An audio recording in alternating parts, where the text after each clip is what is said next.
السلام عليكم ورحمة الله وبركاته. الحمد لله وحده والصلاة والسلام على من لا نبي بعد أما بعد. أعوذ بالله من الشيطان الرجيم. بسم الله الرحمن الرحيم. وإنك لعلى خلق عظيم. صدق الله العظيم.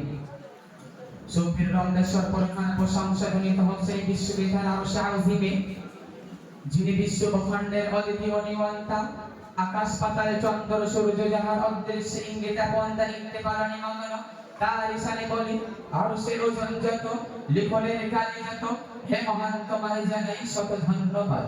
পরের পরে যাই লিখের বিশ্বের অনুপম সৃষ্টি, নূর নবী করলেন ছবি, নবী করলেন শিরোমণি, উভয় জগতের কান্ডারি, হুজুর পাক সাল্লাল্লাহু আলাইহি সাল্লামের শানে বলি, তুমি চন্দ্রের চেয়ে সুন্দর, তুমি পুষ্পের চেয়ে মনোহর, তুমি ঝরনার চেয়ে নির্মল, লাউ সালাম আজবাইবা, সকলে বলি সাল্লাল্লাহু আলাইহি ওয়াসাল্লাম। অতঃপর আজকের আলোকোজ্জ্বল সুসজ্জিত অনুষ্ঠানের মাননীয় সভাপতি সাহেব এবং পাশবিষ্ট মহামান্য বিচারক মণ্ডলী এবং সামনে বসে থাকা রাসূল প্রেমিক শ্রোতা মণ্ডলী, সকলকে শ্রেণীগত শ্রদ্ধা এবং ভালোবাসা ও প্রেমী ভরা শুভকামনা জানিয়ে আরশে রাজ সিংহাসনে মহারাজের প্রতি আশার কমল হৃদয় বেঁধে ক্ষুদ্র প্রয়াস নিয়ে হুজুর পাক সাল্লাল্লাহু আলাইহি সাল্লামের জীবন আদর্শে বিদ্যার্থীদের আলোকপাত করার প্রয়াস করছি। ওয়া তৌফিক ইল্লা বিল্লাহ।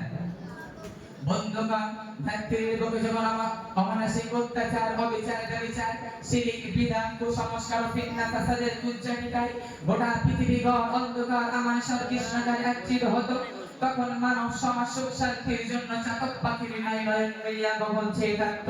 কখন গগন হইতে বসুন্ধরায় শান্তির পেয়ালা নিয়ে খোদার বিরুদ্ধে গমন করবে, ঠিক সেই সময় আরবের মরুপ্রান্তরে অন্ধকার যুগের কালিমা দূর করে শান্তির আলো নিয়ে আতিত ফলে বিশ্বনবী মুহাম্মদ আরবি হুজুর পৌর সাল্লাল্লাহু আলাইহি ওয়াসাল্লাম।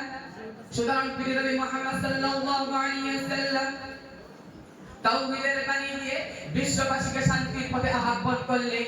অপর দিক দিয়ে নারী শিশুকে জীবন্ত প্রতিবাদের বিরুদ্ধে হুঙ্কার চালালেন। এবার এমনকি মদিনা শরণ করে বিশ্বের বুকে শান্তি ও কল্যাণ দূর করলেন। এমনকি তিনি বিশ্বের বুকে শুধু তাই নয়, তিনি বিশ্বের বুকে মদিনা শরণ তৈরি করে শান্তি ও স্বাক্ষর অন্যতম নজর করেন। শুধু তাই নয়, বীর মুহাম্মদ সাল্লাল্লাহু আলাইহি ওয়াসাল্লাম হিলফুল ফুতুন সংগঠনের মাধ্যমে বিশ্ববাসীকে শান্তির পথে আহ্বান করলেন। এভাবে পৃথিবীতে অশান্তির বার্তা দূর করে শান্তির ঝর্ণা প্রবাহিত হয়েছিল। পাথরের ন্যায় পাষাণ হৃদয়ে প্রেম প্রীতি ভালোবাসায় ভরে দিয়েছিলেন। অজ্ঞানের পরিবর্তে জ্ঞান, অসভ্যতার পরিবর্তে সভ্যতা, নিকৃষ্টের পরিবর্তে উৎকৃষ্টে, অন্ধকারের পরিবর্তে দিবালো, এক কথায় সে যুগে মানব সম্প্রদায়কে পৌঁছে দিয়েছিল আপন আদর্শ যারা উন্নতি ও অগ্রগতির চরম উৎকর্ষে, যারা দৃষ্টান্ত বিরান পৃথিবীতে খুঁজেও মিলবে না, আর পৃথিবীর শেষ লগ্ন পর্যন্ত খুঁজতে মিলবে না। তাই তো মহান স্রষ্টা তার সাক্ষ্য দিয়ে বলেন, ওয়া ইন্নাকা লাআলা খুলুকিন আযীম, নিশ্চয়ই আপনি উত্তম চরিত্রের অধিকারী। তাহলে কেন তার শিক্ষায় প্রতিষ্ঠিত হবে না? কেন তার দীক্ষায় দীক্ষিত হবে না? কেন তার আদর্শ অনুসরণীয় হবে না?